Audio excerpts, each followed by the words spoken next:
ప్రతి 12 సంవత్సరాలకు ఒకసారి ప్రపంచంలోనే ఎక్కడా కలిసే భక్తులంతా మహాకుంభమేళకు వస్తారు. ఇది ప్రపంచంలోనే అతిపెద్ద ఆధ్యాత్మిక సమావేశం. అయితే ఈ పండుగ ఎలా మొదలైంది? ఇది ఒక పురాణం. దేవతలు మరియు రాక్షసులు కలిసి సముద్రాన్ని మదించి అమృతం పొందాలని నిర్ణయించారు. మండర పర్వతాన్ని రాడ్డుగా, వాసుకి నాగాన్ని తాడుగా ఉపయోగించి సముద్రాన్ని మదించారు. ఈ సమయంలో విష్ణువు తన కూర్మావతారంతో సాయం చేశాడు.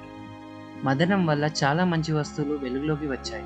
కామధేనువు, లక్ష్మీదేవి మరియు చివరిగా అమృతం. అయితే అమృతం కోసం దేవతలు మరియు రాక్షసులు పోరాడారు.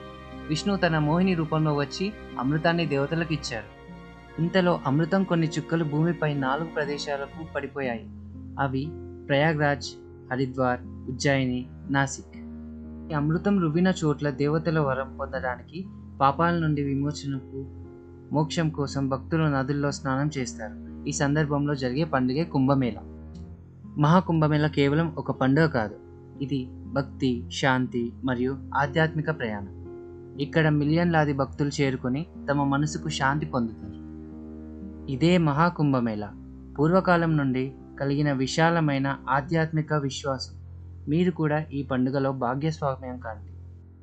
Please subscribe and like the video.